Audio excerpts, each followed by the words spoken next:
dia. Bom dia a todos, sejam bem-vindos. Eu, em meu nome, em nome da Comunica RH, quero agradecer a presença de todos. Sou a Cristina Cruz, sou responsável pela Talentship, empresa na área da consultoria, desenvolvimento e recrutamento de pessoas. Sou cofundadora da Comunica RH, somos uma plataforma de publicidade, conteúdos do universo da gestão e liderança de pessoas para os países lusófonos. Para nós é uma grande honra e uma felicidade poder estar aqui nesse evento. Uma honra por fazer parte de um momento tão especial, estar presente na comemoração dos 69 anos de existência da Força Aérea Portuguesa. Estamos falando de uma instituição de grande relevo e reconhecimento de todos nós portugueses. Também por ser o Dia Internacional dos Recursos Humanos. Meu muito obrigada a todos os profissionais de RH, têm a missão do desenvolvimento e bem-estar dos colaboradores e a sustentabilidade da organização. Enfim, estou feliz porque também para a semana, no próximo dia 25, comemoramos um ano de existência. Mais uma vez, muito obrigada a todos e desejo um bom evento. Vou passar a palavra ao general Joaquim Borrego, que é chefe do Estado-Maior da Força Aérea. Seja bem-vindo. Ora, muito obrigado, doutora Cristina Cruz, pelas suas simpáticas palavras, que muito agradeço. E agradeço também a todos os que nos estão a seguir por estas novas tecnologias de fazer conferências de uma forma diferente face à condição de que estamos a passar de pandemia. Espero bem que estejam todos bem. Mas agradecia, nomeadamente, aos nossos oradores e, em especial, ao Sr. Dr. José Bancaleiro, por estar também presente, bastante conhecido nestas áreas. Agradeço por vir dar ainda mais brilhantismo a este nosso painel. Umas breves notas que eu queria só frisar aqui como início deste painel, e começaria por frisar que na nossa Diretiva de Planeamento Estratégico para o triênio 2019-2022 da Força Aérea está plasmado a nossa visão que procura garantir uma operação fiável e permanente no cumprimento da missão constitucionalmente atribuída à nossa Força Aérea, onde as pessoas, obviamente, se sintam comprometidas e motivadas, privilegiando o coletivo, sendo promotoras de catalisação na Força Aérea, contribuindo para a implementação de uma organização inovadora e de qualidade, que é o que nós pretendemos todos os dias. Para o efeito, a Força Aérea adopta na sua estratégia 4 perspectivas de gestão, das quais importa, neste contexto que estamos a falar, deste painel, a perspectiva da gestão de recursos, onde a dimensão humana é de primordial importância, tendo em consideração que o grau de sucesso dos que fazem da nossa Força Aérea são, maioritariamente, os recursos humanos, de que dispomos e de que o grau de eficiência atingido na sua gestão é primordial também para nós. Consequentemente, um dos objetivos estratégicos que definimos é o futuro alicerçado nas pessoas comprometidas e motivadas. Bem, mas quanto a isso, interessa praticar, e permitam um pleonasmo, as boas práticas organizacionais na liderança dos recursos humanos, que deverá ser uma atitude permanente e flexível, ajustada aos tempos, nos diferentes níveis de decisão. Mas para falar deste tema, com maior detalhe, deixo com os nossos oradores deste painel moderado pelo nosso famoso já Dr. José Bancaleiro, que mais uma vez agradeço a sua disponibilidade para estar neste painel e para moderar este nosso painel, neste ano que celebramos os 69 anos da nossa Força Aérea, com uma instituição ainda bastante jovem, mas que já aprendemos, fomos aprendendo ao longo dos anos e realmente chegámos à conclusão que o recurso humano é o melhor recurso que nós podemos ter. É a base de toda a estrutura. Senão, não funcionamos. E na Força Aérea, ou voamos, quando voamos, voamos todos. É uma frase que muitas vezes nós dizemos, independentemente de estarem dentro do avião, mas do mais humilde trabalhador até ao chefe de Estado-Maior da Força Aérea, somos parte de uma equipe. E quando um voa, voamos todos. Só pode ser assim. Permitam só, para terminar, que cite aqui um empresário de sucesso, Richard Branson, em que dizia que as pessoas deverão ser sempre bem treinadas para que desejem sair. Contudo, devem ser bem tratadas para que desejem sempre ficar. É isso que nós tentamos fazer todos os dias. E deixo-vos agora mais uma vez com os nossos oradores e mais uma vez com o Dr. José Bancaleiro. Muito obrigado pela sua presença, que certamente vai ser um contributo essencial para este nosso painel. Muito obrigado a todos e até breve. Então, obrigada pela bonita mensagem que aqui deixou. Vou passar agora a palavra ao José, que vai ser o nosso moderador, só para fazer aqui uma pequena apresentação, apenas como já disseram, muita gente conhece aqui o José, mas o José é doutorado em Ciências do Trabalho, licenciado em Direito, pós-graduado em Recursos Humanos. Atualmente é Manager Partner da Stanton Chase, Portugal, foi diretor em diversas organizações, é professor universitário, tem mais de 30 anos de experiência e, como disse, é conhecido e reconhecido no mercado e no universo empresarial, principalmente nos recursos humanos. José, obrigado pela sua presença. Obrigado, Cristina. Muito obrigado, Major Joaquim Borrego, pelas suas simpaticíssimas palavras. Eu vou procurar merecê-las. Enfim, não... Eu sou essencialmente um operacional dos recursos humanos, não é? Portanto, enquanto algumas das pessoas aqui presentes se dedicavam a outras coisas, a minha vida foi toda a vida nas organizações, ajudar aqueles que são os verdadeiros gestores de recursos humanos, são aqueles que têm que liderar as equipas, a liderá-las melhor e a ter condições para as liderar. Foi isso que eu fiz toda a minha vida e é isso que eu faço ainda hoje por paixão. Eu sou um gestor de recursos humanos por paixão e é sempre um gosto para mim estar com outros profissionais de recursos humanos e participar nestas coisas e, portanto, estou aqui com muito gosto. Associo-me ao 69º aniversário da Força Aérea, portanto, ainda para mais, para comemorar este aniversário, também vamos comemorar um tema que é o Dia Internacional dos Recursos Humanos, portanto, juntamos estas duas comemorações e seguramente que vamos ter hoje aqui umas intervenções bastante interessantes sobre isto. Temos um conjunto de oradores muito interessantes, que eu estou convencido que vão partilhar um conjunto de ideias que serão interesse e teremos sempre o interesse de todos nós de ouvir essas ideias. Eu não me quero demorar muito tempo, o palco é das pessoas que vão falar e é essas pessoas é que nós devemos ouvir.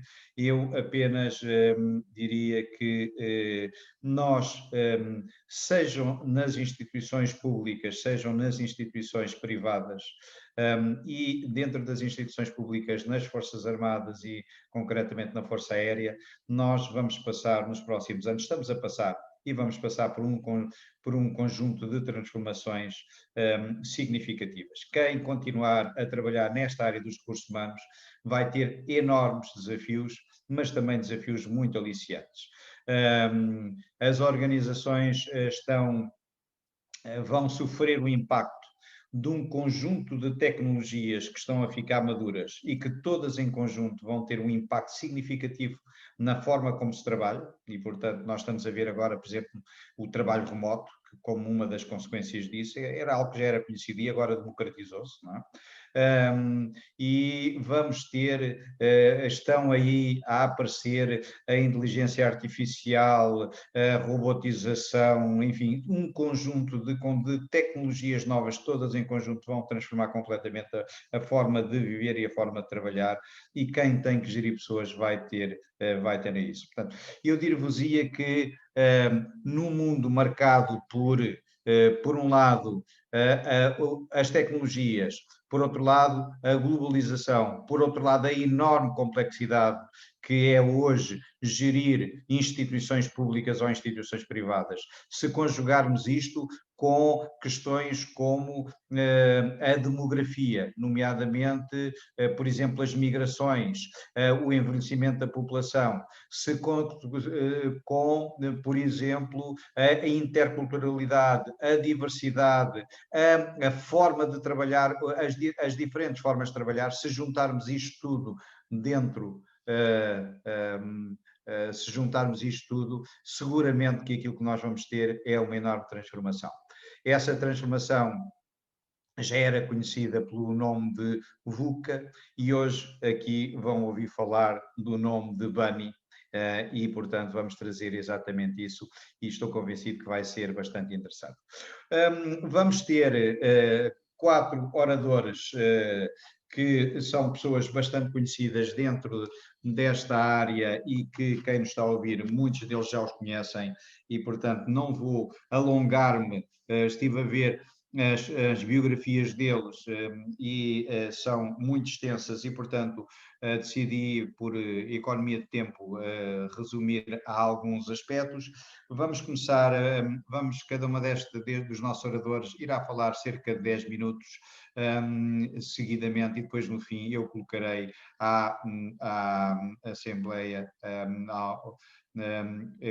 a possibilidade de fazer e colocar questões e de fazer alguns comentários. Começaremos pelo Major-General Piloto Aviador António Temporão. Está na Força Aérea desde 1983, é licenciado em Ciências Militares e Aeronáuticas na especialidade de Piloto Avaliador desde 1989, desempenhou uma enorme quantidade de missões, funções de elevada complexidade, quer em Portugal, quer no estrangeiro, ao serviço da Força Aérea. Na sua folha de serviço constam vários louvores e várias medalhas de mérito. Em novembro de 2019 foi promovido a Major-General e é atualmente o diretor de pessoal. Major-General, é um gosto tê-lo aqui conosco. Vamos ter depois a falar também o Tenente-Coronel Nuno Quirino Martins, atual chefe de carreiras e promoções na Força Aérea, está na Força Aérea desde 1996, é uma pessoa também que passou por diversas missões e diversas funções ao serviço da Força Aérea, tem um extenso currículo e uma formação muito sólida que começa por a licenciatura no ISCTE, o bacharelato em Recursos Humanos na Academia da Força Aérea, o mestrado em Gestão de Recursos Humanos no ISEG, uma pós-graduação em Dinâmicas Sociais e Organizacionais na UAL e uma pós-graduação em Ciências Militares e Aeronáuticas no Instituto de Estudos Superiores Militares. Bem-vindo também, temos muitas expectativas, Tenente Coronel, sobre a sua apresentação. Temos também, de seguida, o Tenente-Coronel Piloto Aviador João Silva, que nos falará do impacto da liderança militar na formação. Também está há muitos anos ligado à Força Aérea, é uma pessoa de reconhecido mérito e que também desempenhou diversos tipos de funções na Força Aérea e que seguramente nos trará também muito do seu saber e muito do seu conhecimento com a apresentação que irá fazer.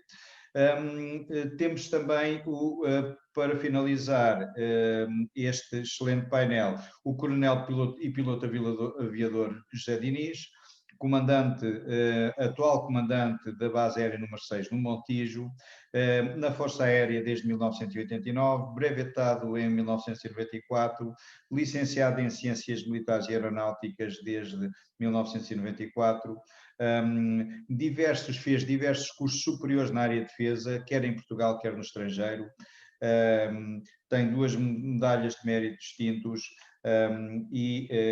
como já disse anteriormente, fez diversas missões, operações e ocupou diversos cargos de reconhecido mérito.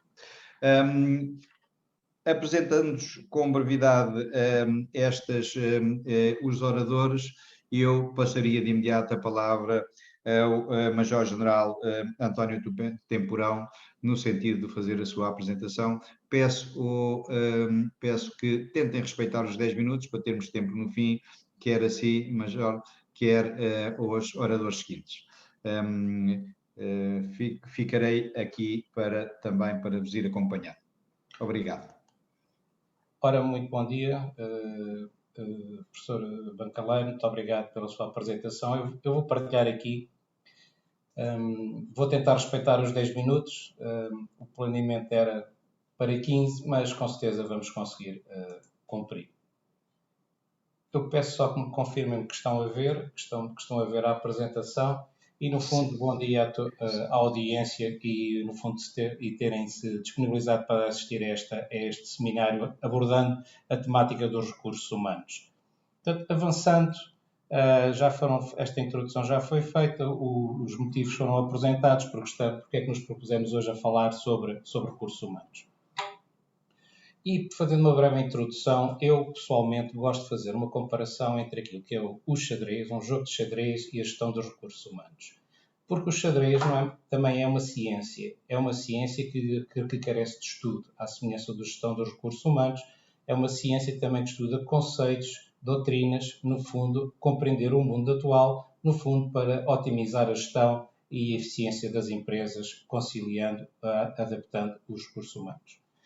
É também um jogo de estratégia. O xadrez é um jogo de estratégia e esta estratégia muitas vezes tem que ser aplicada às organizações.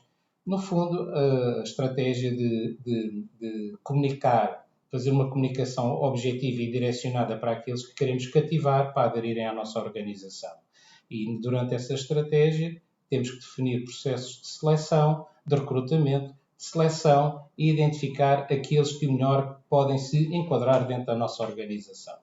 E é uma organização também, no xadrez, por exemplo, tem toda uma cadeia de valor, porque as peças têm também a ordem hierárquica e têm um peso. Assim, à semelhança das organizações, existe toda uma estrutura hierárquica e que, no caso das Forças Armadas, está dividida pelas categorias de oficiais, sargentos, praças, incluindo também os civis. Portanto, a questão da hierarquia.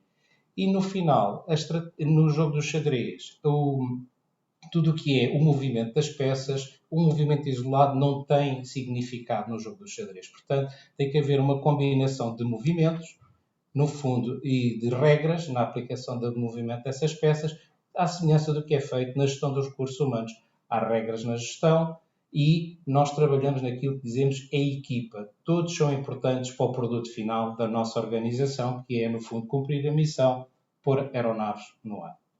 E assim temos esta pequena agenda com estes 4 oradores que já foram apresentados e eu passaria a nossa organização. Porque é que ela existe e qual é a razão de sua existência e missão que cumprimos? No fundo é aquilo que deriva da lei, que é participar de forma integrada na defesa militar da República através da realização de operações aéreas. Que operações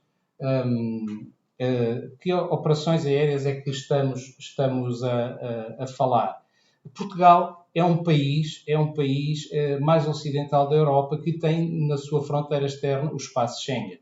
E, no fundo, está rodeado, é um ponto de entrada para a Europa, no qual entra um conjunto de aviões e embarcações que circulam ao longo da nossa costa. E, por isso, fazemos aquilo que designamos a vigilância e controle do espaço aéreo nacional e a vigilância e fiscalização daquilo que é o nosso espaço marítimo e territorial. Temos também um segundo compromisso, que é... Desculpa. Já fiz. Tá. Eu penso que estão a ver as notas, não era essa a intenção, não sei se ainda continuam a ver ou não. É o PowerPoint que estão a assistir.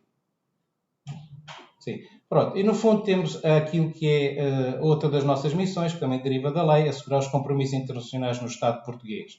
E no fundo, de que forma? Executando operações de segurança cooperativa e coletiva. E no fundo, aquilo que cooperação é, no fundo, estabelecer parcerias com países amigos ou aliados, seja naquilo que está especificado na fotografia, uma operação de resgate de cidadãos, no fundo, seja necessário resgatá-los de um ambiente hostil.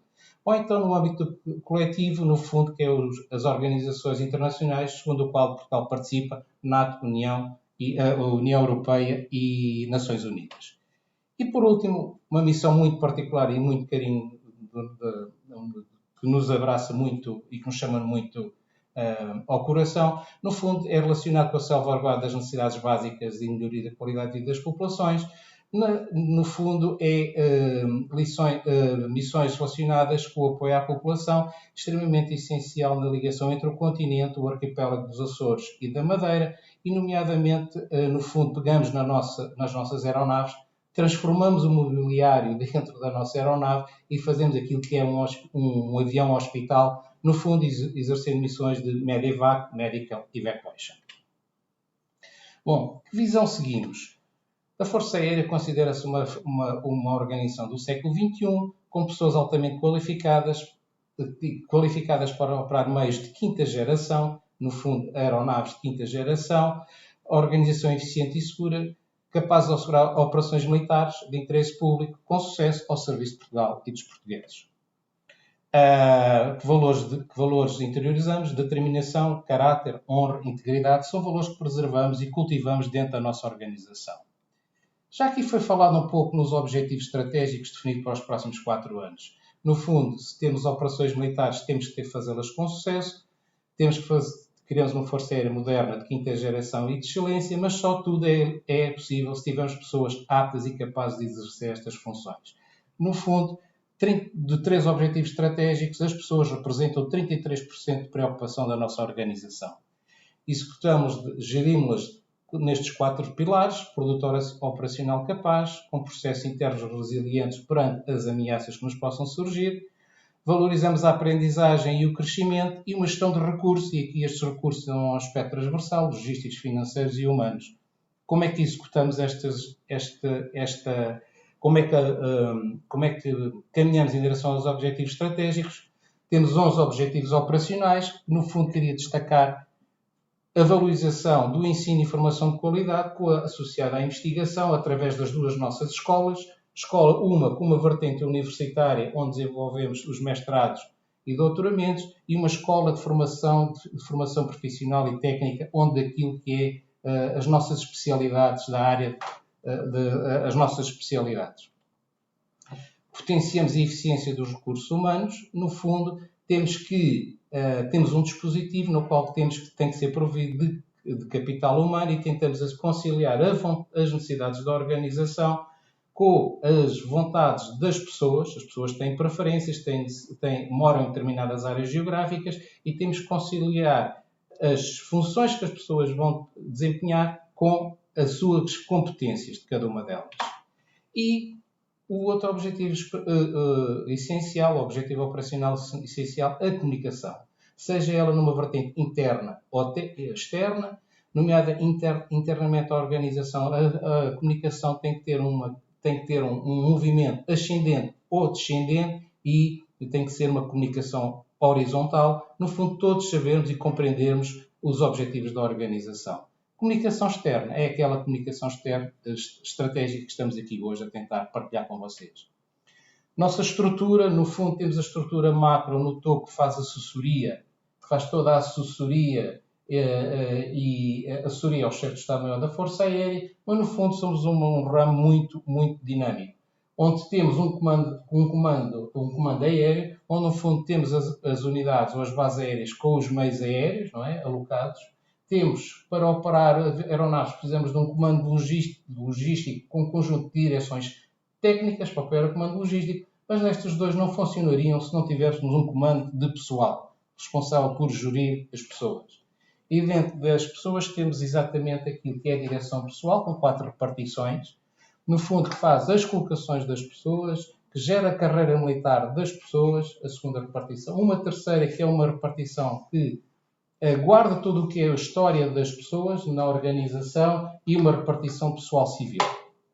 A direção de saúde, essencial, com 3 vertentes: uma medicina assistencial aos nossos trabalhadores, uma medicina na vertente aeronáutica, porque estamos a falar de tripulações e pilotos, temos uma medicina muito específica, a medicina aeronáutica, e a saúde, uma medicina operacional. No fundo, quando eu vos falei de missões de emergência aeromédica, precisamos de incluir a assistência da saúde a bordo.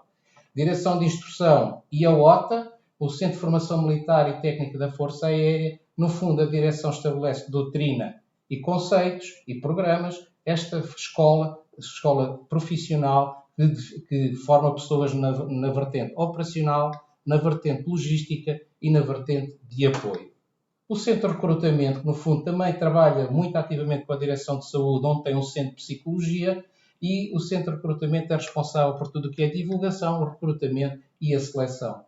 Justiça e disciplina, reconhecemos os nossos militares, também temos as nossas dificuldades, muitas vezes, de comportamento.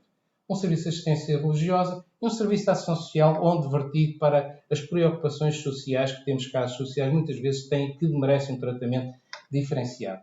Comparativamente às organizações civis, o que é que nos distingue nesta matéria? É que somos autónomos. Autónomos com dois tópicos importantes, que é quem faz todo este trabalho conhece a cultura, portanto não necessitamos contratar e explicar quais são os objetivos do recrutamento, a nossa cultura é intrínseca e como força projetável que somos, temos que ter autonomia. Quantos somos? 6.548, divididos pela categoria de oficiais, sargentos e praças e civis, do quadro permanente e do regime de contrato. Temos responsabilidades fora da nossa organização, no fundo 500 pessoas, números redondos, fora da nossa organização e neste momento temos 700 pessoas em formação e com 700 civis na nossa organização. Quer isto dizer, para projetarmos o nosso produto operacional, temos à volta de 4.700 pessoas disponíveis. Fixem este número, 4.700. Dentro da nossa matriz, dentro da estrutura militar, 83% são do sexo masculino, 17% do sexo feminino e na área dos civis estamos praticamente balanceados, 50%. Esta é a nossa caracterização demográfica relativamente aos últimos 3 anos, no ano 19, no ano 20. Temos aqui 19, o ano 20. Aqui temos um pico. Este pico, no fundo, corresponde àquilo que foi o recrutamento e, digamos que a escassez de recursos humanos é evidente na nossa organização. Bom, no fundo, temos que gerir aqueles 6.500 pessoas e a direção pessoal tem essa responsabilidade. Quantos é que gerem estes 6.500? Temos 61 pessoas responsáveis por gerir a nossa organização. Caracterizando etariamente e sociologicamente, ou em termos geracional, a nossa organização, temos aqui as 3 gerações. No fundo, uma geração X, que é do tempo analógico, a geração Y, que viveu a transição digital, e a geração dos centennials, que, no fundo, nasceu embebido naquilo que foram as redes sociais. Ora bem, isto traz-nos problemas de liderança, no fundo, aquilo que é a geração X, no fundo, saber e perceber aquilo que são as expectativas da geração dos centennials e dos millennials. Hoje, estas pessoas estão permanentemente interconectadas, necessitam diariamente de desafios e, no fundo, aqueles que têm a responsabilidade estratégica de gerir a organização têm que ter uma liderança adaptativa, no fundo, para contribuir para a cativação e retenção dos nossos recursos. O nosso dispositivo aqui é um dispositivo territorial, um dispositivo fixo, no fundo por bases aéreas, constituído por bases aéreas, onde temos alocados aeronaves, onde também se estende este nosso dispositivo físico aos Açores e à Madeira. Aqui, como eu vos disse, a preocupação é alocar pessoas que sejam próximas, geograficamente próximas destas unidades militares e há necessidade de alocar as pessoas com as competências certas a este dispositivo fixo. É um desafio também, ainda temos que gerir 21 especialidades de oficiais e 18 especialidades da categoria de sargentos. No fundo, isto tudo é uma matéria com muitas variáveis. E somos um ramo ativo e dinâmico e presencial que trabalha permanentemente e que não pode interromper a sua missão. E isto, se eu vos falei, para se recordar dos 4.500 militares que temos para exercer o nosso produto, temos diariamente a trabalhar 24 horas, 7 dias por semana, 365 dias por ano, 600 militares permanentemente empenhados. Quer isto dizer que 4.500, 600 de serviço, eu diria que de 6 em 6 dias, 7 em 7 dias, há um militar que está 24 horas por dia de serviço. Trabalha 24 horas, descansa no dia a seguir, sobram poucos para dar continuidade aos outros afazeres, às outras obrigações da nossa organização. Portanto, temos uma taxa de utilização de emprego dos nossos recursos humanos que aquilo consideramos uma alta taxa de utilização. E, no fundo, onde é que trabalhamos? Trabalhamos aquilo que é um serviço de responsabilidade nacional na área da busca e salvamento, através de uma área enorme, que tem este número aí grande, que é a região de informação de voo, onde temos que prestar o serviço de busca e salvamento. Mas a vigilância marítima, daquilo que eu vos falei, salvaguarda o nosso espaço interterritorial, estende só às 200 milhas em redor dos nossos arquipélagos e ao longo da nossa costa. Portanto, esta é a nossa área de atuação, que muitas vezes se expande para fora. no fundo, na área do serviço de busca e salvamento, temos que colaborar com os nossos vizinhos. Portanto, estamos a falar de uma extensão marítima muito alargada e temos uma força capaz, expedicionária, que no fundo trabalha desde as características do poder aéreo, velocidade, alcance e altura associadas à capacidade de estarmos presentes e resposta flexível, seja no Corno da África, no Índico, no Afeganistão, Timor, nos Bálticos ou no interior do nosso continente africano. E pronto, passaria então a palavra ao Tenente-Coronel Quirino, que dá continuidade, e no final eu voltarei a participar.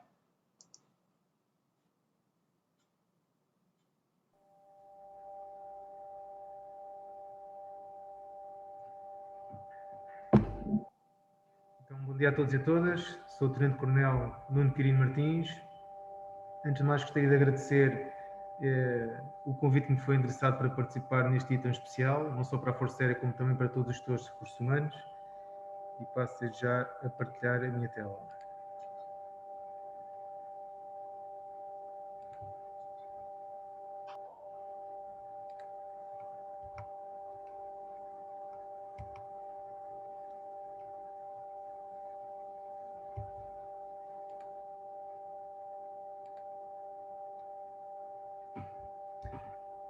Vou-vos falar sobre a gestão de carreiras militares e, para tal, vou-me socorrer destes 6 pontos: quadro teórico, resiliência processual, consciência situacional, práticas disruptivas, estado final e a turbulência.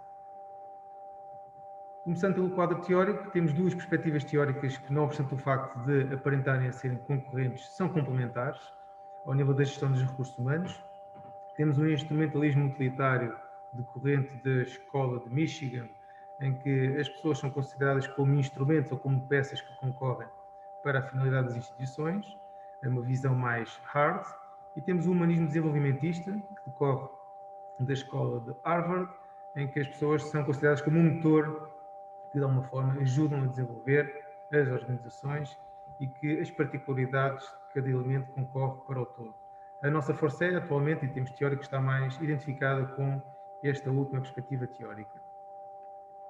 Complementarmente ao que foi feito, temos também a abordagem universalista. Se repararem, trata-se da utilização das boas práticas a avulso. E depois temos uma abordagem contingencial, que é aquela que a Força Aérea está empenhada em aplicar na sua gestão, que tem a ver com o atender à segmentação dos seus recursos humanos, às preocupações individualizadas, no sentido de corresponder com as expectativas de carreira e com as expectativas pessoais de todos os seus elementos. Passando rapidamente para a resiliência processual. Temos então, em termos estatutários, a carreira militar é o conjunto hierarquizado de postos desenvolvida por categorias que se concretiza em especialidades e a que corresponde o desempenho de cargos e exercício de funções diferenciadas entre si. Ao nível do desenvolvimento de carreira, temos a perspectiva de que as nossas pessoas só desenvolvem se forem promovidas ao posto seguinte, e para tal tem que satisfazer condições gerais e especiais, mas também tem que estar de encontro, ir ao encontro das necessidades organizacionais. Nós temos 9 princípios de desenvolvimento da carreira militar. Destaco especialmente a compatibilidade que tem que existir entre os interesses organizacionais e os pessoais, e é sempre um grande desafio para nós militares encontrarmos este equilíbrio, porque a nossa função e a nossa missão é extremamente exigente, assim como a credibilidade de todos os organismos que fazem gestão, não só de recursos materiais, como de recursos humanos. As nossas promoções decorrem de acordo com modalidades. Eu vou destacar as 3 primeiras: a diuturnidade, que é quando observamos apenas ao tempo de permanência num posto; a antiguidade, que para além do tempo de permanência no posto também tem que existir vaga; e a escolha, que é a modalidade de promoção mais exigente, em que comparamos diversas pessoas entre si para ver quem são os primeiros a serem promovidos. Os nossos postos estão enquadrados em categorias. Temos a categoria de praças, de sargentos e de oficiais, e destaco que na categoria de sargentos, na promoção a sargento ajudante, a sargento-chefe e a sargento-mor, a promoção ocorre por escolha. No caso dos oficiais, na promoção a major, tenente-coronel, coronel e oficial-general também ocorre por escolha, ou seja, é onde ocorrem as tais comparações que vos falei na pouco. No que concerne aos modelos de desenvolvimento de carreira, em termos teóricos, existem o Up or Out, o Up and Stay, o In and Out e o Mixed. Nós, na nossa Força Aérea, aplicamos o Mixed, ou seja, a combinação virtuosa dos três modelos de desenvolvimento, porque estamos não só a observar o percurso de carreira das pessoas, e que quando atingem certos limites de idade ou tempo de serviço efetivo têm que sair da organização, ou que aconteça algumas ultrapassagens, o que faz com que os mais novos ou os mais modernos passem a ocupar os lugares e neste sentido a pessoa ultrapassada é forçosa ou forçosamente tem que ser a organização. O Open Stay, quando temos uma organização mais estável, em que as pessoas podem permanecer vários anos no mesmo posto.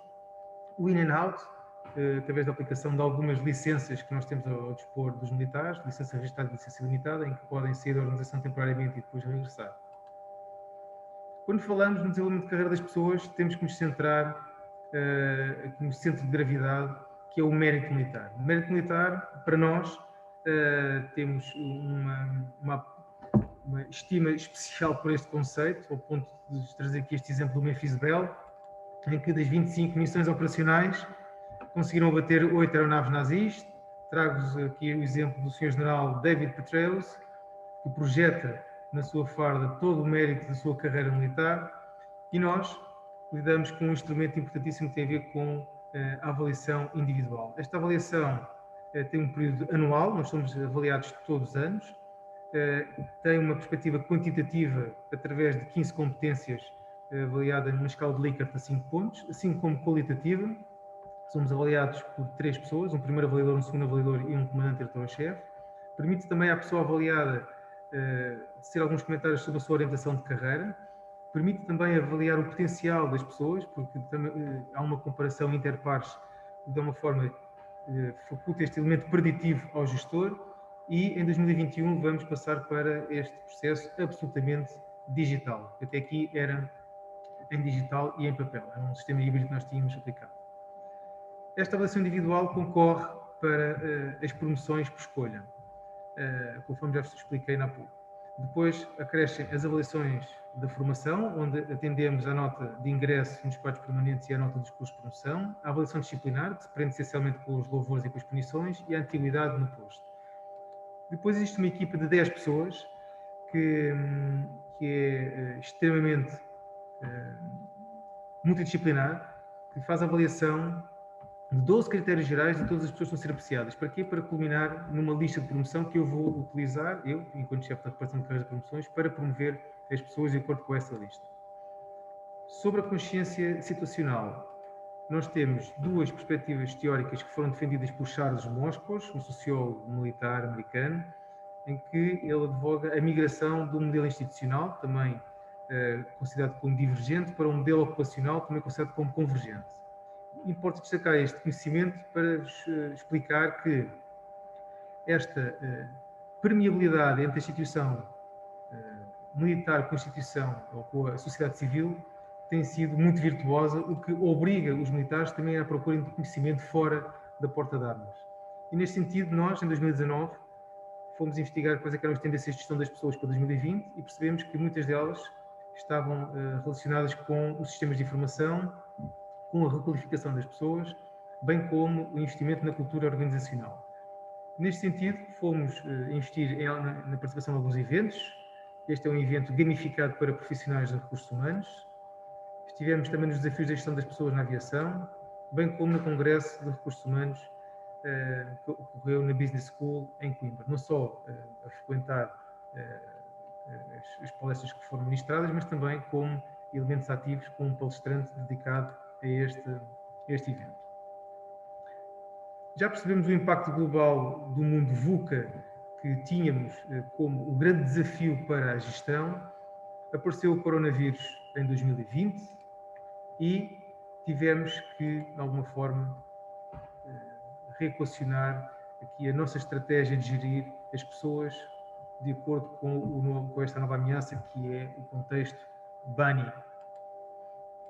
Neste sentido, tentámos responder no imediato nas ajudas às nossas pessoas, com protocolos de atuação face à Covid, com linhas de apoio às famílias de militares da Força Aérea em missões no estrangeiro, linhas de apoio psicológico, linha médica de atendimento pediátrico à família militar. Isto para que percebam que a nossa atuação teve que ser imediata para ir ao encontro deste impacto global. Sobre as práticas disruptivas que nós começámos a desenvolver de forma mais acelerada para tentar resolver estes grandes problemas decorrentes do BANI. Passámos a desmaterializar de forma massiva todos os processos que nós tínhamos em papel. Conseguimos colocar grande parte da informação que nós tínhamos em formato de papel nos sistemas de informação, ao abrigo de uma transformação digital em curso. Passámos a envolver os gestores de linha, que são as nossas antenas, as nossas pessoas que estão colocadas nas unidades, não só ao nível dos órgãos de gestão local, como também os chefes diretos, em grande parte dos processos de tomada de decisão à distância. Construímos matrizes de tomada de decisão que nos permitem ter um alinhamento muito mais rígido para situações que são iguais, para que não haja aqui qualquer tipo de falta de equidade no tratamento das pessoas. Passámos a fazer contactos prévios antes de fazermos movimentos de qualquer tipo de pessoa, das unidades que nós temos na nossa Força Aérea. Inovámos com o aconselhamento de carreira, sempre que as pessoas tomam decisões disruptivas com a organização, seja uma volta aos quadros, seja o gozo de uma licença que faça com que seja afastado da organização e deixe de contar tendo serviço efetivo com impacto natural para a sua carreira, seja desistências de curso de promoção, nós chamamos as pessoas à nossa direção e aconselhamos a tomar, apresentando algumas soluções para eles depois decidirem de forma mais informada. E depois aplicámos também um instrumento que tem sido muito útil, que são os inquéritos de saída, que é para que nós percebamos quais é que são as motivações que levam as pessoas a sair da organização de forma voluntária. O estado final prende-se com a aproximação à gestão do talento. Nós acreditamos que esta é a forma mais virtuosa de gerir pessoas, não só perceber qual é que é o impacto da saída, como o risco da saída de determinadas pessoas da organização, verificar não só os resultados do seu desempenho, como também do seu potencial de crescimento interpares, ao nível não só da observação como da predição. Estamos investidos também na certificação do Sistema de Gestão de Recursos Humanos, através da observação da norma portuguesa 4427 de 2018. Estamos também alinhados com a gestão por competências, em que estamos a tentar fazer um match entre as competências e os níveis de proficiência de cada competência de cada pessoa com os job description de cada cargo. E estamos também investidos em apostar numa investigação orientada ao nível da gestão dos recursos humanos na nossa Força Aérea, através das teses de orientação que nós temos aqui feito na nossa direção, dos alunos que de alguma forma estão a estudar os nossos problemas, mas numa abordagem mais holística ao nível da GRH. Sobre a turbulência, trago-vos aqui os dois pontos da matriz SWOT, que tem a ver com os fatores exógenos à organização. Começando com as ameaças, temos o envelhecimento demográfico, que o Dr. Bancaleiro já referiu como uma grande ameaça, que temos a nossa população a envelhecer e temos uma força que tem que ser rejuvenescida anualmente para mantermos aqui a nossa proficiência no nosso ponto mais alto. Temos novas âncoras de carreira. Edgar Schein identificou 8 âncoras de carreira, já não chegam a analisarmos estes motivos que seguram as pessoas à organização e que garantem algum comprometimento organizacional. Temos de estar sempre despertos para também melhorarmos internamente. Temos as ameaças das práticas de gestão de recursos humanos, que designamos como 5G, ou seja, as organizações concorrentes da nossa organização militar têm práticas que de alguma forma poderão ser mais apelativas a ter os melhores, o que faz com que tenhamos também que mudar, e a procura de talentos, porque nós somos um ninho de talentos em que, com muita frequência, somos procurados para levar os nossos melhores assets e neste sentido ficamos nós com este problema de depois tentar comatar com a procura de novas pessoas para a organização. As oportunidades têm a ver com o incremento da responsabilidade, como somos menos, temos que fazer mais, há um empowerment muito evidente na maioria dos cargos. Trabalhamos com uma diversidade geracional que, per si, permite uma tomada de decisão mais rica. Estamos apostados também na perspectiva de género. Somos um exemplo a nível das Forças Armadas e da Defesa Nacional em termos do alinhamento com as linhas de ação da perspectiva de género.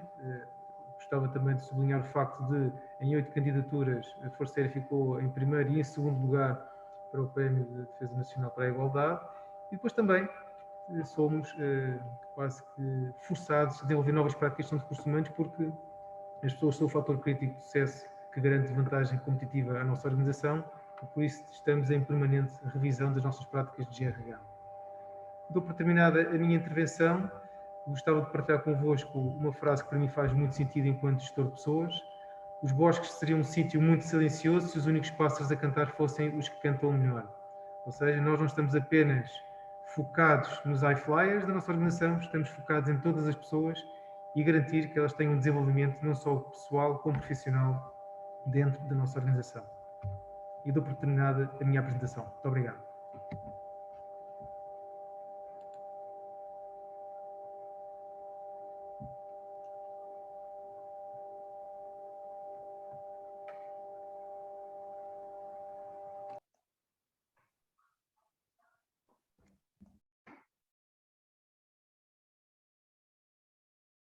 Bom dia a todos.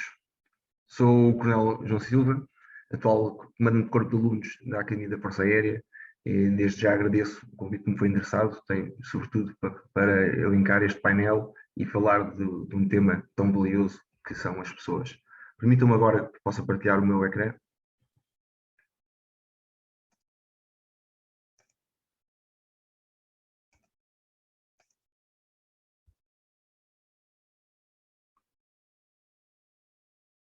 Estão a visualizar o meu PowerPoint? Assim sendo, venho aqui falar hoje de um modo muito sucinto, falar do impacto da liderança militar na formação militar e, em concreto, como a Academia da Força Aérea transmite os valores e as ferramentas achadas necessárias para que os futuros oficiais do quadro permanente possam ser uns verdadeiros líderes.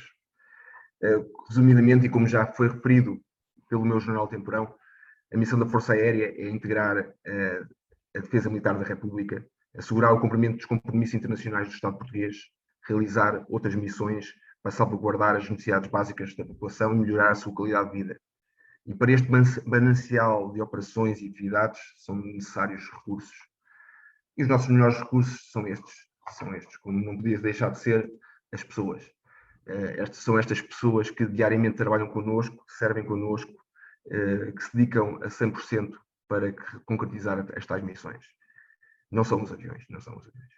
E como as pessoas são o nosso melhor recurso, e o melhor recurso de qualquer organização, a sua formação, ou melhor, a sua educação, a preparação e o treino para a missão deve ser simplesmente a melhor.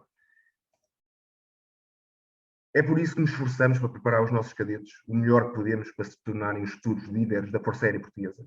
Para que se possa alcançar isso, precisamos de garantir que eles adquiram todas as qualidades necessárias para se tornarem um chefe, um diretor, um comandante e especialmente um líder. Daí um dos nossos lemas, e que nós tanto apreciamos, preparar hoje os chefes, ou melhor, os líderes do amanhã. E esta é a forma pela qual a Academia da Força Aérea está organizada para levar a cabo essa tão nobre missão. Como a educação é de relevância estratégica para qualquer instituição, o comandante da Academia da Força Aérea está diretamente subordinado ao chefe de Estado-Maior da Força Aérea, de quem recebe direção e orientação. O Departamento de Ensino, o Gabinete de Estudo e Planeamento, o Centro de Investigação ou o mesmo grupo de apoio poderiam fazer parte de qualquer universidade civil. Mas o que realmente nos diferencia como academia é que nós ensinamos, e como ensinamos, no Corpo de Alunos. É o Corpo de Alunos que reveste, abarca todo o treino militar e aeronáutico, que isso sim é o carácter diferenciador de um aluno do ensino superior, neste caso, militar. E é este o nosso neste magnífico local que está implantada a Academia da Força Aérea, inserida no Complexo Militar de Sintra e que dispõe desta fantástica vista. A nível temos três tipos de educação.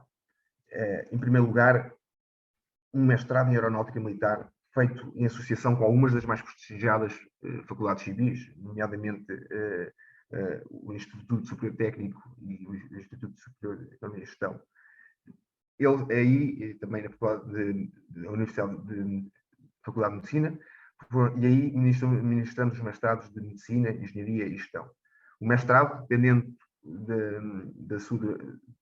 da sua natureza, leva 5 ou 6 anos a ser concluído. Para Engenharia, Medicina e Administração Aeronáutica são necessários geralmente 6 anos. Para os pilotos, são 5 anos e meio. Em segundo lugar, o estágio técnico-militar. Como podem ver, tem muitas especialidades, o que nós consideramos especialidades, dura cerca de 1 ano, e este estágio está aberto a oficiais de contrato, sargentos e praças, que já possuem uma licenciatura, e que permite que se tornem oficiais de carreira, do quadro permanente.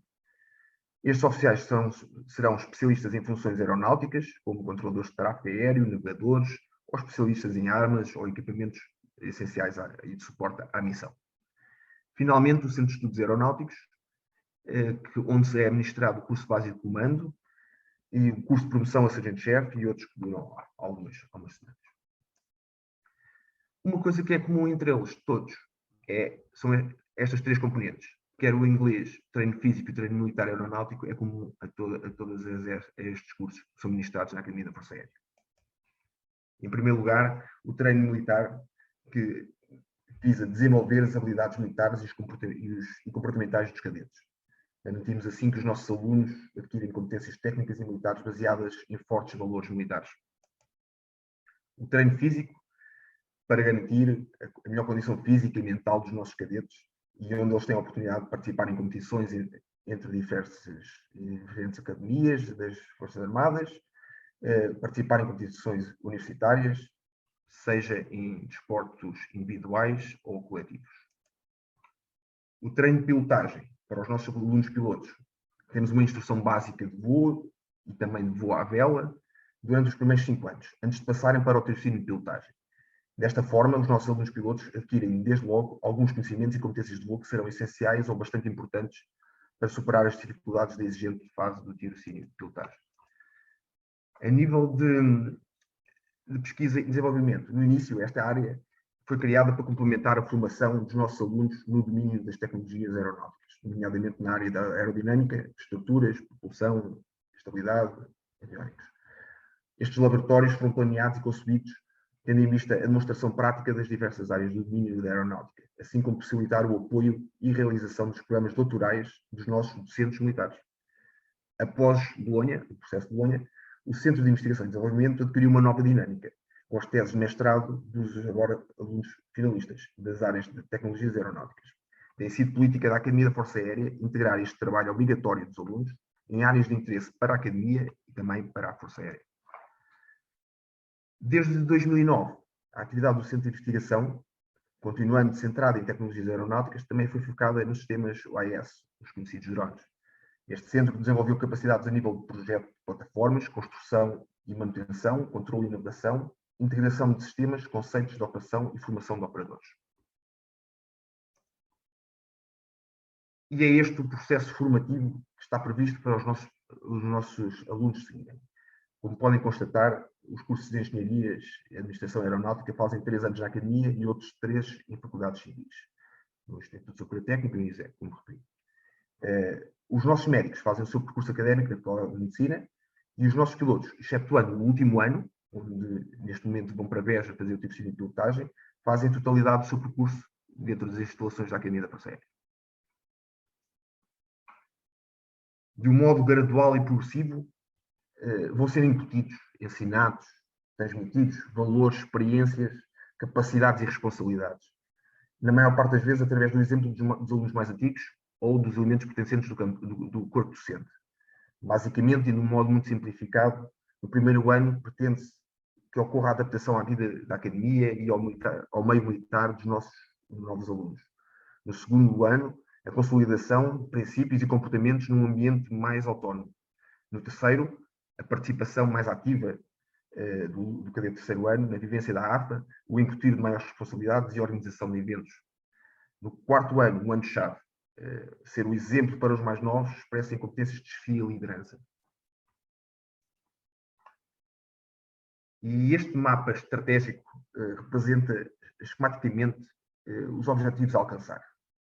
As linhas com que a gente, digamos, por expressão, se cose, bem como o seu encadeamento e as relações principais de causa e efeito das diferentes etapas de construção de valor da Academia da Força Aérea. E é em sintonia com estas orientações estratégicas que a Academia pretende sempre assumir um compromisso permanente para o desenvolvimento de líderes com caráter. Continuar, neste momento, a luta da Academia contra a pandemia Covid-19, através da confiança na perícia científica, de um extraordinário trabalho em equipa, de uma perseverança inabalável e um rigoroso cumprimento das regras e diretrizes em vigor. Esforçar para promover ainda mais uma cultura de dignidade e respeito para com todos, necessária para o sucesso da Academia como uma instituição de referência e dos seus alunos como futuros líderes de uma força aérea cada vez mais diversificada. Estar atento ao mundo que nos rodeia, às mudanças e ter a inteligência e a capacidade de antecipar. O ambiente estratégico de hoje não é nem parecido com o de há 10 anos, nem esse era o de há 20 anos, e certamente também não será o dos próximos 10, 20. Os futuros líderes da Força Aérea precisarão ser capazes de resolver problemas dos quais atualmente não fazem a mínima ideia, de modo a poderem competir e terem sucesso em desafios e conflitos futuros. Por isso, deve ser aproveitada toda e qualquer oportunidade para o contínuo desenvolvimento e não deixar cair no achismo ou acomodar perante situações aparentemente confortáveis, mas que são, na verdade, voláteis. Preparar hoje os chefes da manhã, como está ali visualizado no resultado final, é a frase que tanto diz esta casa, e hoje já disse várias vezes, e é de continuar a dizer, porque não é uma tarefa mensurável nem palpável, é assim uma nobre missão, um sentimento de compromisso de cada um de nós em dar o seu melhor e ser um exemplo para aqueles que nos seguem. Aqueles que amanhã serão os pilotos comandantes de aeronaves, chefes de equipas, líderes de grupos de trabalho, coordenadores de projetos, comandantes de destacamentos, entre tantas outras funções que terão pela frente. Mas devem ser, acima de tudo, homens, mulheres de valor, confiança, leais, seguros e capazes e com forte caráter. Num período de tantas incertezas e tantos desafios que atravessamos, é importante manter o rumo estabelecido em 1978, o ano em que esta Academia foi criada, com o objetivo de ter uma formação à medida e adequada às especificidades e necessidades da Força Aérea e de Portugal. É importante não perder a nossa identidade e manter em todas as situações a qualidade da nossa educação e formação aeronáutica. O desafio é garantir o nível desejado de educação e treino em áreas específicas de conhecimento exigidas aos oficiais da Força Aérea, em associação sempre com as universidades de referência e dentro da estrutura e legislação nacional existente. Tudo isto sem sacrificar a qualidade da nossa educação e treino militar e sempre assentes num forte conjunto de valores. Em suma, mais uma vez, preparar hoje os chefes da manhã sempre na égide destes valores que tanto defendemos. Patriotismo, excelência, competência, espírito de corpo, integridade, disciplina, honra, fidelidade e lealdade. Todos estes valores que nós tentamos aqui todos os dias observar aqui na Academia da Força Aérea. E era a minha participação neste fórum. Estarei aberto a qualquer questão que seja dirigida. Muito gosto.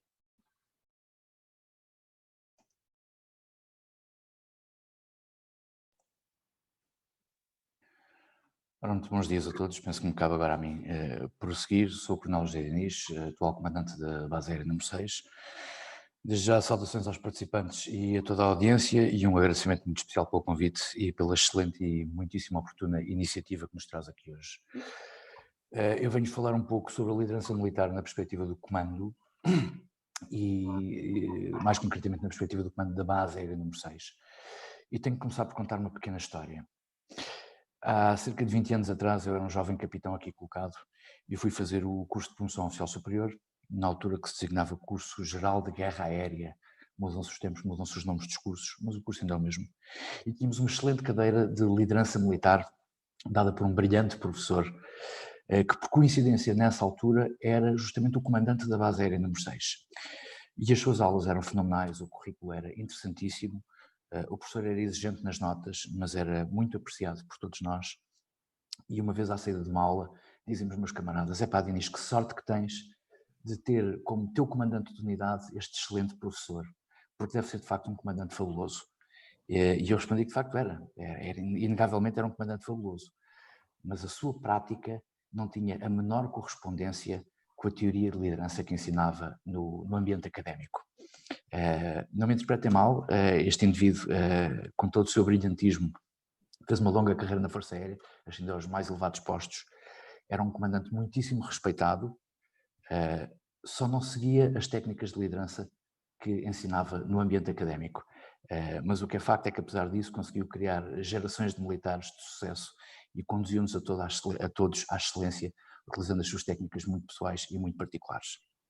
Ora bem, vamos desmistificar um pouco do que é isto da liderança militar, que em certas áreas pode ser pouco compreendida, e ao longo da minha conversa eu espero que fiquem no final com a ideia que a liderança militar afinal é uma coisa muito simples e muito fácil, extraordinariamente fácil.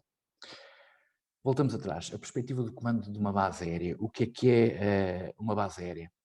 A base aérea número 6 segue a mesma organização que todas as bases da Força Aérea e partilha a mesmíssima missão. A missão de uma base aérea não é executar operações, é gerar prontidão para que os meios e os recursos estejam ao dispor de um comando operacional que depois vai realizar as missões, ou controlar e comandar as missões.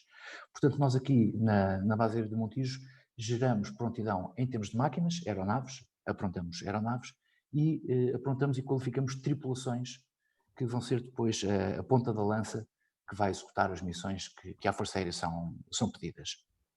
Muitas ou poucas, bom, só para ter uma noção de escala, as aeronaves da base aérea número 6 fazem cerca de 42% de todas as horas de voo da Força Aérea e em termos de missões operacionais realizadas pela nossa Força Aérea, cumprem cerca de 73% das horas de voo operacionais. Portanto, temos aqui concentrado, é a maior base da nossa Força Aérea, temos aqui concentrado um manancial e um potencial bastante significativo. À semelhança de todas as bases, estamos organizados em 2 grandes grupos que existem debaixo da alçada do comandante.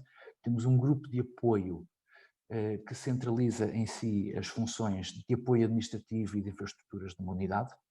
Estamos a falar de coisas tão simples quanto a secção de transportes, a polícia aérea que faz o policiamento e a defesa militar da unidade, a secção de subsistências com alimentação, messes, combustíveis, a secção de manutenção base com manutenção de infraestruturas, eletricidade de terra, sistemas de comunicação, informática, transportes, etc. E neste grupo de apoio temos cerca de 30% do potencial humano da base, que anda na casa das 700 e poucas pessoas, entre militares e civis. O grosso da base aérea número 6 está concentrado no seu grupo operacional, que contempla 4 esquadras de voo. Passo a citar a esquadra 501, equipada com aeronaves C-130 Hércules de transporte, cuja missão principal é o transporte tático e estratégico. A esquadra 502, equipada com aeronaves C-295 para a missão de busca e salvamento, transporte tático e reconhecimento e vigilância. A esquadra 504, equipada com aeronaves Falcon 50, que se dedica ao transporte de VIPs e transportes de evacuação sanitária intra e interteatro, inclusive, portanto, de longo alcance. E, por fim, a esquadra 751, equipada com helicópteros EH-101, focada primariamente nas missões de busca e salvamento e de transporte tático. Para além disto, o grupo operacional compreende ainda uma esquadra de tráfego aéreo que se dedica à operação da infraestrutura aeronáutica, leia-se controladores, meteorologistas, bombeiros aeronáuticos, e temos mais um centro de comunicações, temos um centro de operações aéreas e temos as manutenções. Ao contrário de outros modelos internacionais, nas nossas esquadras de voo nós fazemos integrar a manutenção, ou seja, um comandante de uma esquadra de voo tem debaixo da sua alçada não só as tripulações, mas também toda a manutenção associada a esse sistema de armas. E com esta organização e com esta missão, nós damos cumprimento àquilo que é o paradigma habitual de comando e controle de uma força aérea, da aeronáutica militar, ou seja, comando e controle centralizado e execução descentralizada. Descentralizada como? A partir do Centro de Comando e Controle de Porto Santo, nós fazemos o comando e o controle de todas as missões, a gestão das missões aéreas, e depois, nas unidades e nos seus destacamentos, executamos propriamente as ações. A base aérea 6 guarnece permanentemente destacamentos aéreos com aviões e com helicópteros, tanto no arquipélago da Madeira como no arquipélago dos Açores, e temos frequentemente missões lançadas em território internacional. Temos neste momento uma aeronave C-295 no Mali, com um contingente de 65 militares a trabalhar integrado numa missão das Nações Unidas. E com este paradigma de controle centralizado, de execução descentralizada, os destacamentos e as missões, onde é que encaixa aqui a liderança militar? Embora em termos teóricos seja muito claro para todos a diferença entre comando e chefia e a diferença com liderança, em termos militares estes conceitos acabam por estar relativamente próximos uns dos outros, porque são exercidos em paralelo, são exercidos em simultâneo e, acima de tudo, são exercidos a todos os níveis. Esta é a grande vantagem de termos uma organização muito hierarquizada, com linhas verticais muito definidas, em que a cada nível, a cada patamar, corresponde um nível de autoridade, um nível de competências delegadas e corresponde também um papel sempre permanente de liderança, entendendo esta liderança como sendo o fator humano, o fator de ligação, o gerador de motivação, o agremiar de vontades, no final de contas. O próprio dever de tutela que nos cabe a nós, de tutelarmos os inferiores hierárquicos, é algo que se estende desde a figura do segundo militar mais moderno da unidade até ao próprio comandante. A todos os níveis, portanto, exercemos dever de tutela, exercemos funções de chefia, exercemos um papel de liderança. E qual é que é então aqui a grande diferença que nós marcamos entre a liderança e o comando e a chefia? A liderança é exercida por todos, melhor ou pior, mais ou menos, mas é uma característica que é comum a todos os militares a todos os seus níveis. Pelo contrário, o comando e a chefia não, estão focados apenas em algumas categorias, em alguns postos, em algumas funções. Ou se é um comandante ou não se é um comandante, mas líderes todos somos, uns mais, outros menos, uns melhor, outros pior. Onde houver dois militares, há sempre um que é mais moderno e um que é mais antigo. Portanto, com este conceito, é muito natural para todos os militares o surgimento espontâneo das características que se pedem da liderança, porque a qualquer momento estamos sempre a liderar, estamos sempre a acompanhar, estamos sempre a motivar os nossos camaradas, os nossos inferiores, os nossos pares, aqueles que pertencem à nossa equipa. Para além disto, para complicar aqui um pouco a questão, para além de linhas verticais de autoridade, também temos linhas horizontais, transversais de autoridade técnica e funcional. Portanto, dentro de uma base, um determinado militar pode ter uma dependência hierárquica ou disciplinar de um comandante, mas tem também dependências técnicas e funcionais de uma direção que pode estar colocada no sítio, nomeadamente direções técnicas, que fazem supervisão de diversos assuntos. Portanto, acaba por ser um conjunto de linhas verticais e de linhas horizontais aos quais os militares estão permanentemente a responder. E para responder a isto, as nossas características pessoais de liderança não são, como é óbvio, natas, não nascem com todos nós, são-nos ensinadas ao longo da nossa carreira e, acima de tudo, são muito praticadas desde o nosso berço na instituição, desde os bancos da academia, desde os bancos da OTA, que em todos nós é inculcado este sentido de liderança, este despertar de mentalidades, a necessidade que temos de empatizar com os membros da nossa equipa, e a Força Aérea vai desenvolvendo um estilo de liderança que acaba por ser muito próprio, por oposição aos outros ramos das Forças Armadas, por estar muito marcado àquilo que é a nossa função. E vou-vos dar algumas atitudes típicas de liderança na Força Aérea, que vos ajudam a compreender como, de facto, assim para nós, tudo isto acaba por ser fácil. Primeiro ponto, é muito tradicional na Força Aérea a liderança pelo exemplo. Em quase todos os sítios por onde eu passei, o comandante ou chefe é sempre o primeiro a chegar de manhã e o último a sair à noite. Porque temos construções de carreira relativamente verticais, olhamos para qualquer militar e sabemos instintivamente pelo posto e pela especialidade dele, sabemos qual é que é o seu passado, qual é que foi o seu percurso, qual é que vai ser o seu futuro, muito provável.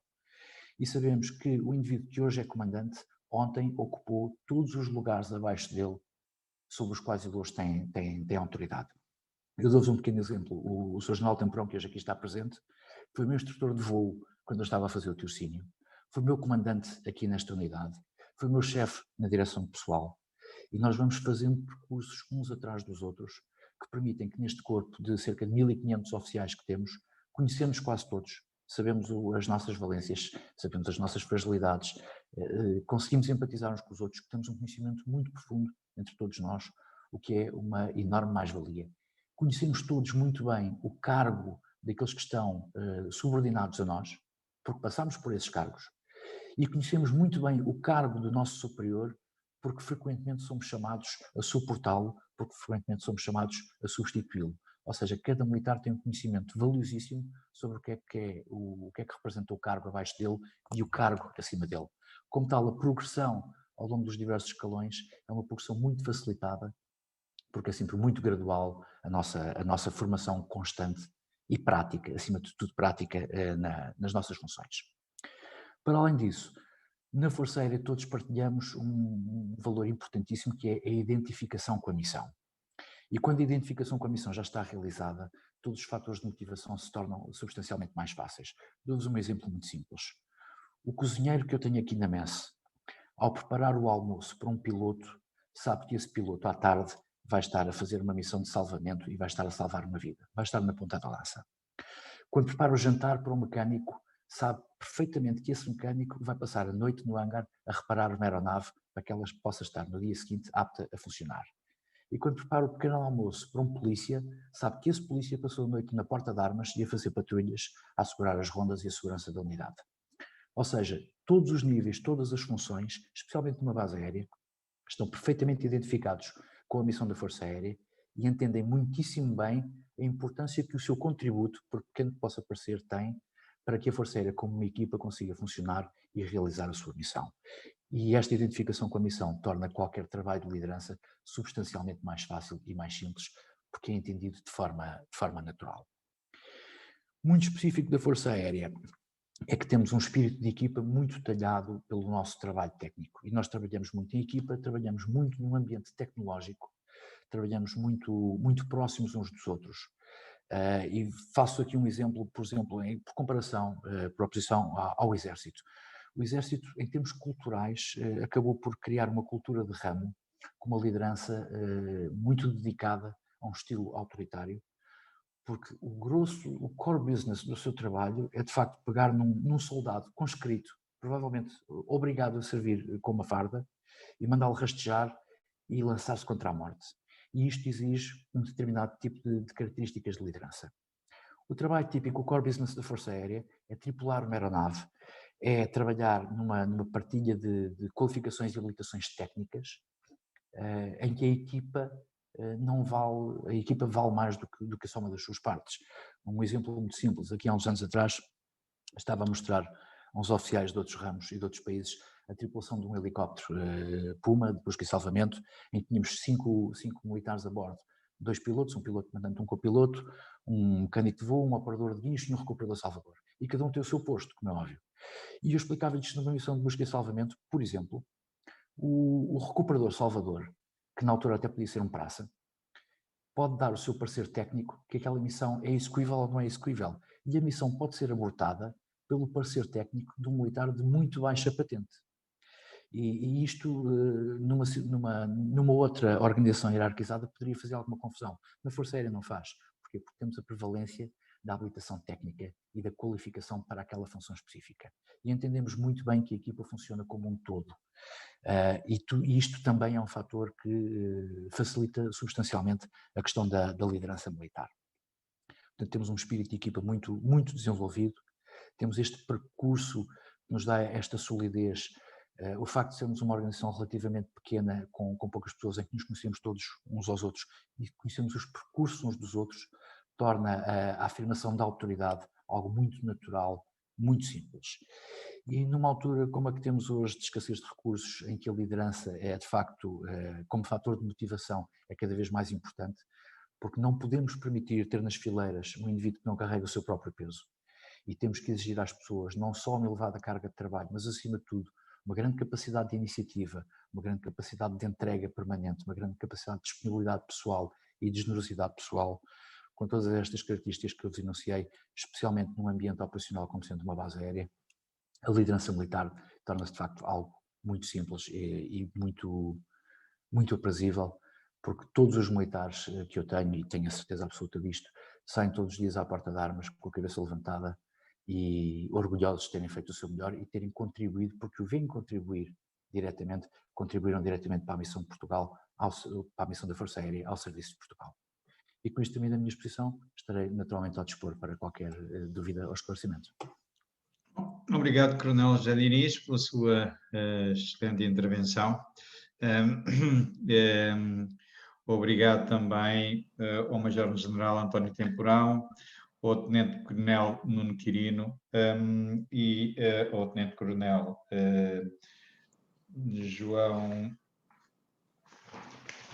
João Silva, desculpe.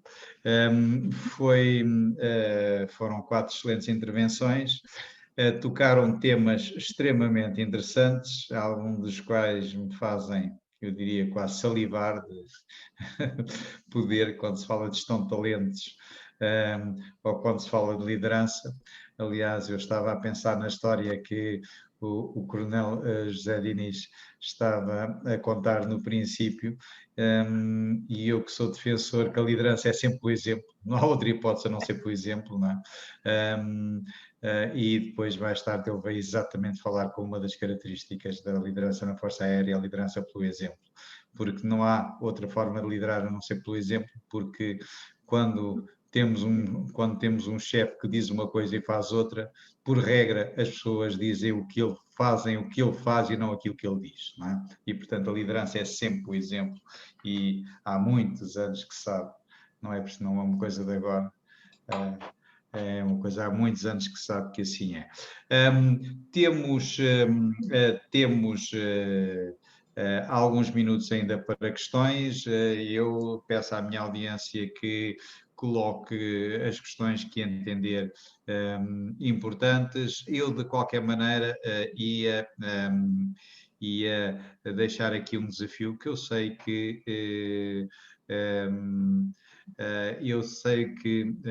um desafio que a instituição tem, e que é, eu costumo dizer que os talentos não são de geração espontânea. Os talentos não vêm de França no bico das cegonhas. Se nós queremos ter talentos, temos que os atrair, os desenvolver e os manter na organização, os reter na organização. A atração é normalmente uma área fundamental, e é uma área onde hoje é uma área difícil, porque em todas as áreas públicas e privadas a atração de talentos é complicada. Eu deixava-vos a vocês o desafio de falarem um pouquinho sobre como atrair talentos para a Força Aérea. Não sei, talvez começando por si, Major-General António Temporão, se quiser, e depois qualquer dos intervenientes que queira referir, que diga um pouco sobre a sua ideia sobre este desafio. Claro. Muito obrigado, professor Bancada. Depois, no final, mesmo antes de encerrar, nós temos um pequeno vídeo, e é só para deixar esta nota que gostaríamos também de partilhar com a audiência, que no fundo reflete aquilo que fazemos diariamente na organização. O senhor falou num ponto extremamente importante hoje para a organização, constitui-se como um desafio, ou eventualmente uma oportunidade, como reter e atrair talentos. Na nossa visão, quando fiz a apresentação, eu falei na quinta geração. E normalmente, quando falamos de quinta geração, está associada àquilo que é a tecnologia de ponta. E é uma tecnologia que muitas vezes não está ao alcance de todos. Portanto, aqui, quando adquirimos um sistema de armas de última geração, da dita quinta geração, tem ali um conjunto de características que, não estando acessível a todos, pode despertar a curiosidade das pessoas. E, no fundo, estamos a falar de conhecimento tecnológico, de conhecimento de sistemas, que isso pode-se construir como um fator de atração. Portanto, a oferta, aquilo que podemos oferecer à população em geral, ou aos jovens talentos, aproximarem-se de um patamar no qual não poderão ter acesso dentro da sociedade civil. Outra das questões, outro dos grandes fatores que eu acho que pode ser motivador de atração e de retenção é a qualidade do nosso ensino. A qualidade do nosso ensino, que no fundo está circunscrita a um período de formação, mas a qualidade da nossa formação ao longo da carreira e a formação especializada. O que é que me faz levar a esta conclusão? Aquilo que fazemos é bem feito. é que neste último ano, neste período pandémico que nós vivemos e que teve impactos financeiros e económicos, houve pessoas que continuaram a abandonar a organização voluntariamente, num período de crise financeira. Ora bem, mas elas não abandonam para irem para casa. Não, elas foram contratadas por outras empresas, não só nacionais, mas de nível internacional. E estou a falar da área da informática, estou a falar da área da engenharia aeronáutica, ou estou a falar da área da saúde.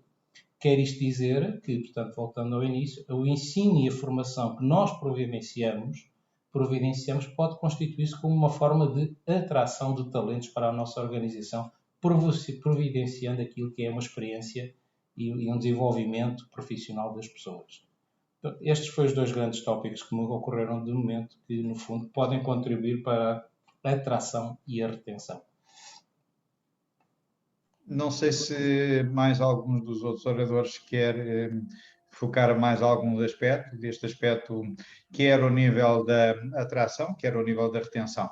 Eu gosto mais de falar de lealização, que é uma palavra que não existe em português, mas que eu tenho andado a falar, que é mais importante do que reter é lealizar. Eu posso reter uma pessoa porque, enfim, lhe dou um prémio daqui por uns anos, ou posso manter a pessoa na organização porque ela quer ficar. E esta é a diferença entre reter ou ser leal. E, portanto, eu acho que a Força Aérea aposta essencialmente na lealdade das pessoas e isso tem muito a ver com a cultura que cria e com a tipo de formação que dá.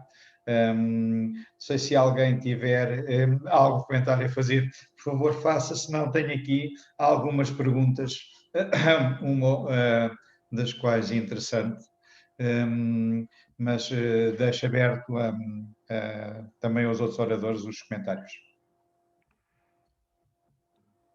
Dr. Bandaleiro, eu gostava de acrescentar ao que o Sr. General Temprão disse, o conceito do employer branding. Eu acho que é fulcral quando se fala na atração de talentos para uma organização. E a nossa organização está muito empenhada também, enquanto marca empregadora, de investir na divulgação, ao nível da comunicação estratégica e comunicação externa, do que fazemos, também para que se constituam boas práticas replicáveis face ao sucesso que temos tido na nossa atuação. E acho que este também é um dos segredos que eu gostava de partilhar, que é a forte aposta na nossa marca. Exatamente.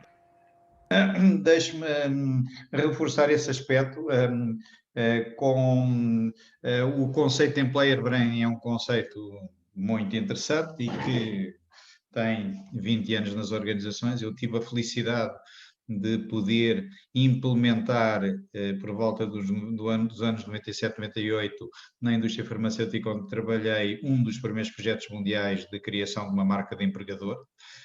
E foi um projeto, e depois comecei, enfim, nas minhas aulas nas universidades a falar desse conceito.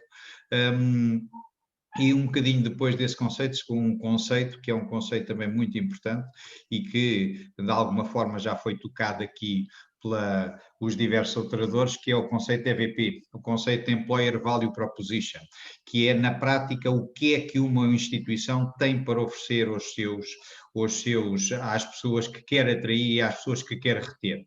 Nós atraímos pessoas com base numa proposta de valor, nós retemos pessoas com base numa proposta de valor. E a proposta de valor tem que ser adaptada àquilo que é os interesses das pessoas. Por exemplo, o Major-General António Temporão falou na atração muito orientada para as, digamos, tecnologias de crista da onda que têm e que utilizam na Força Aérea, e esse é um dos aspectos da proposta de valor, mas há todo um aspecto, a proposta de valor tem que ser adaptada a quem nós queremos atrair e quem nós queremos reter.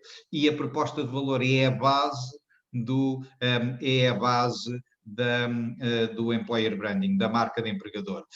E a proposta de valor tem, para além de uma componente salarial, tem o estilo de liderança que se tem, e é uma vantagem da Força Aérea, tem aquilo que se faz, tem o ambiente em que se vive, tem, enfim, um conjunto de fatores. Aquilo que as pessoas, quando as pessoas aderem à Força Aérea e querem ir para a Força Aérea, não é apenas pelo salário, é por um conjunto de aspectos que estão ligados à marca de empregador, mas lá no seu fulcro tem exatamente este conceito de EVP, que é um conceito fundamental. E, portanto, trabalhar bem a marca, trabalhar bem o EVP, o Employer Value Proposition, o valor, a proposta de valor do empregador ligada à marca de empregador, também são conceitos muito importantes. Aí entram quer a componente de formação, que é fundamental, quer a componente de liderança, que é fundamental, a cultura da organização e, portanto, também são aspectos fundamentais. Deixem-me avançar aqui um bocadinho para uma pergunta que apareceu aqui, que eu achei muito interessante, e que é como desenvolvem e implementam no dia a dia os valores da Força Aérea, o patriotismo, a integridade, a lealdade, o espírito de corpo, o sentido de pertença. Qual é a estratégia da organização para implementar isto, que depois é fundamental para o tal espírito de equipa, que é fundamental, e o tal espírito de equipa, muitas vezes em missões, podem pôr em causa o risco da própria pessoa e dos seus camaradas. Não? Eu deixaria a pergunta para quem, a pergunta é do bate-papo, e deixaria a pergunta para quem quiser responder. Então, se me permitem, posso dar aqui o meu contributo.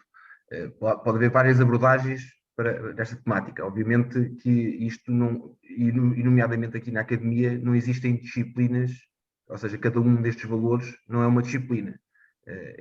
Isto é tudo um processo que tem que ser compreendido de determinada forma. Como já foi aqui referido, e que eu falei na minha intervenção, e também já referi isso, é liderar pelo exemplo.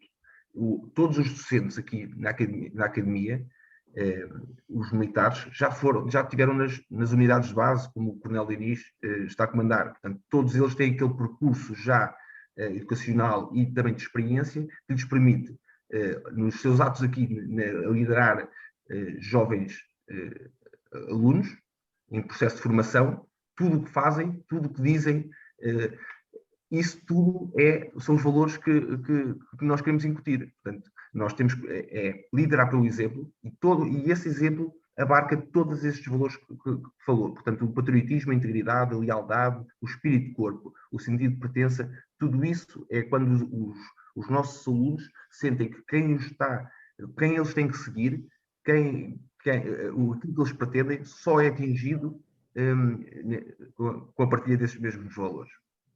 O exemplo também se verifica, ou seja, se tiverem alguém que lhes esteja a ensinar que seja um mau exemplo, isso deturpa tudo e basta um ato para pôr em causa todo um processo que se quer que seja sempre evolutivo.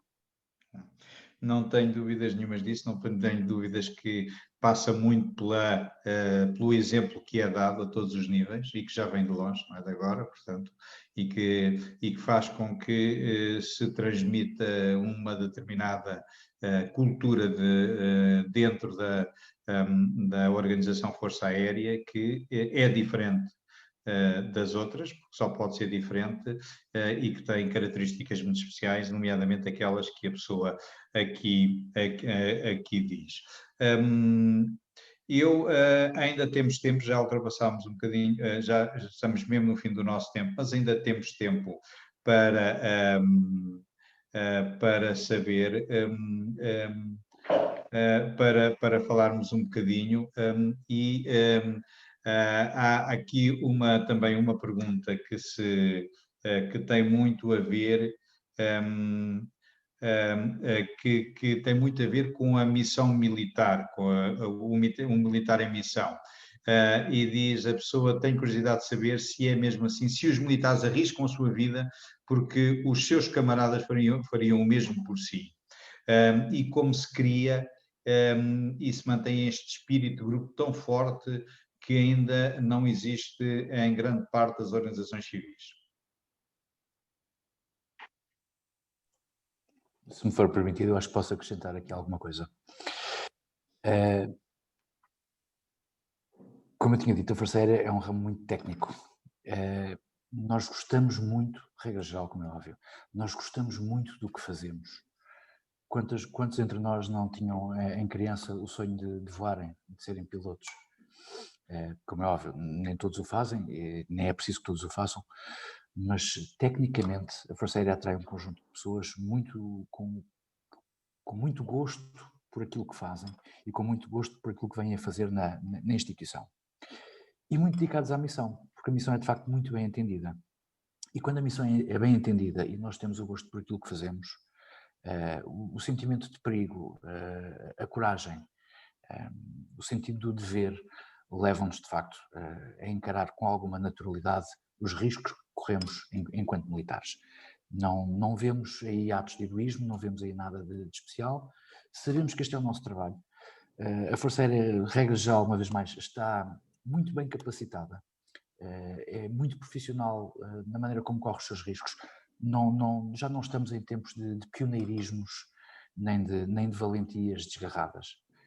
Hoje em dia os riscos que corremos são riscos calculados, são situações em que são muito pesados os prós e os contras. Nós sabemos muito bem quando é que devemos, quando é que vale a pena arriscar, quando é que não vale a pena arriscar. Como piloto de busca e salvamento, muitas vezes fui muito próximo dos limites da autonomia, da meteorologia, do combustível, mas toda a tripulação estava bem consciente do risco que corria, toda a tripulação estava bem consciente da importância que era a missão, toda a tripulação estava bem consciente do prémio que estava na ponta da lança, que era salvar mais uma vida, e isso fazia-nos arriscar.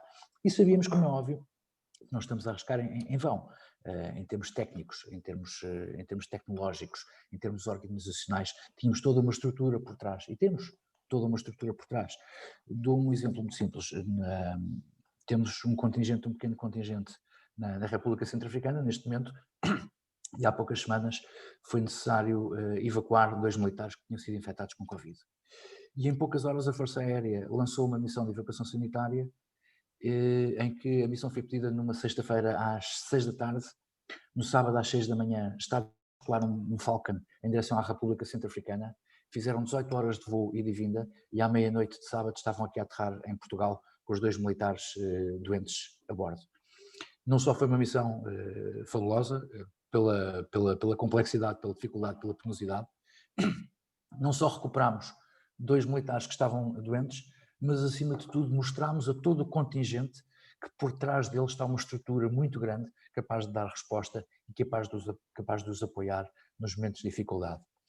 Isto liberta os militares para se poderem concentrar nas suas tarefas e quando arriscam a vida não estão preocupados se estão a arriscar a vida ou não. Estão a fazer aquilo que foram treinados para fazer, nada mais, nada menos. Sabem que o esquema montado e a organização montada vai-lhes dar cobertura e dá-lhes a segurança suficiente para mitigar ou minimizar os riscos que eles correm. E sabem que os riscos que eles correm são riscos que foram superiormente validados. Temos uma estrutura de análise de risco e de gestão de risco operacional particularmente sólida. Portanto, sabem que as coisas não são feitas por acaso, não são feitas à vontade de um comandante, não são feitas à vontade de um louco. Todas as nossas ações estão muitíssimo bem enquadradas. Os militares não pensam, pelo menos os da Força Aérea, não pensam muito quando estão a arriscar a vida. Estão a fazer o seu trabalho e sabem fazê-lo bem feito.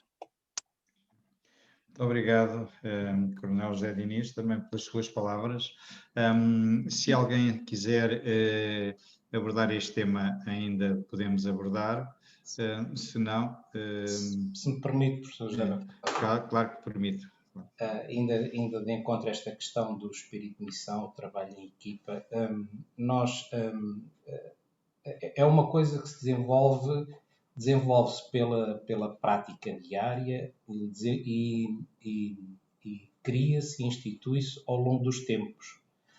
Por isso é que nós celebramos 69 anos de existência. Portanto, a prática, a existência, a cultura são coisas que levam muito tempo a serem desenvolvidas.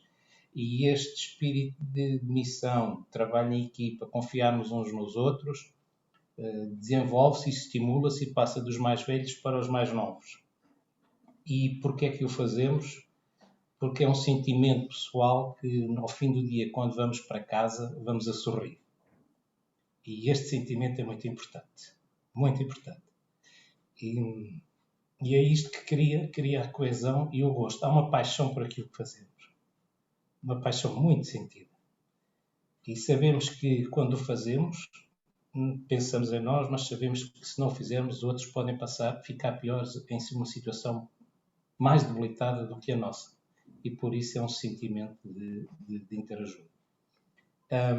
E se me permite, eu sei que o tempo está a pressionar, se calhar haveria mais questões, mas temos este vídeo que no fundo eu gostaria de partilhar, que eu penso que transmite exatamente tudo aquilo que foi aqui abordado. E se me permite... sugerir exatamente isso, Major General.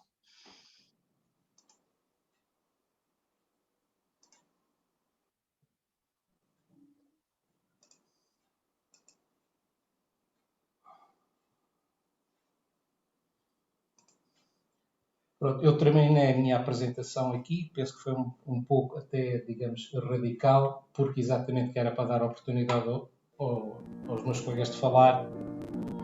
Dramatic images have emerged showing the Portuguese Air Force rescuing 34 Moroccan migrants from the sea.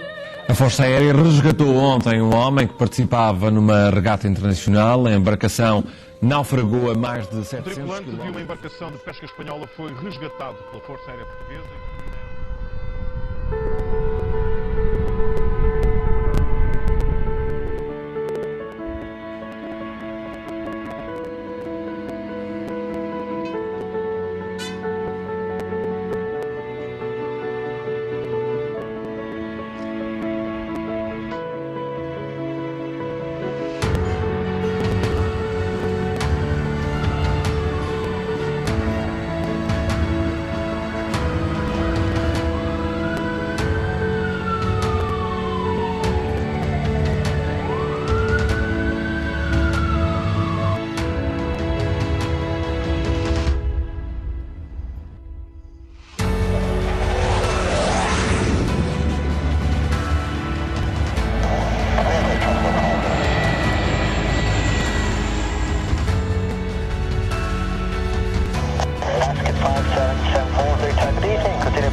Muito obrigado, Major General António Temporão, por ter partilhado este vídeo connosco. Eu ia, não era encerrar quem encerra é a Cristina Cruz, mas iria apenas dizer e realçar alguns aspectos que me parecem importantes.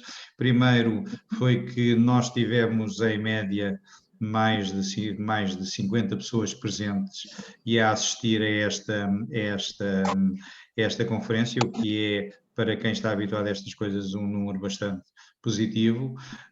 Temos aqui no bate-papo inúmeras pessoas a agradecer as apresentações, o que significa que as pessoas também valorizaram bastante as vossas apresentações.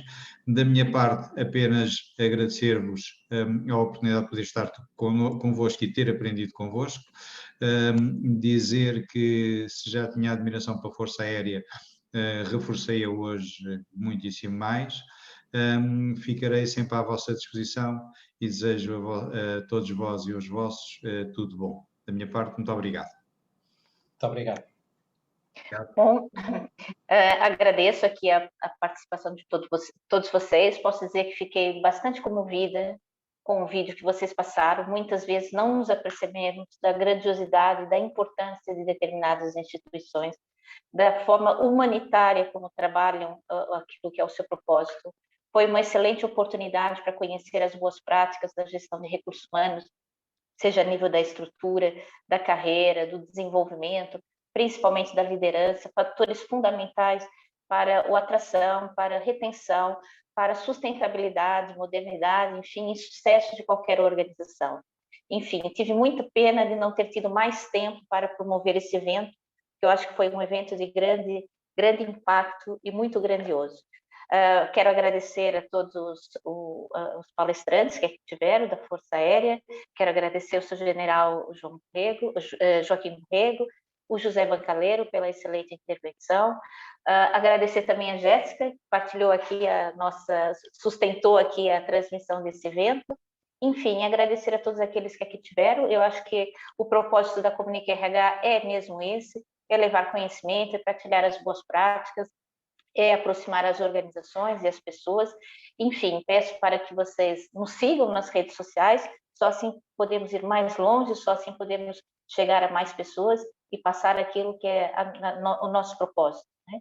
As boas práticas dos recursos humanos. Enfim, agradeço a todos e também estou à disposição naquilo que eu preciso. Muito obrigada. Ok, muito obrigado por esta oportunidade. Professor Bancaleiro, muito obrigado pela sua moderação. Obrigado a todos. E até outra oportunidade. Fica à disposição. Obrigado. Até uma próxima. Obrigada.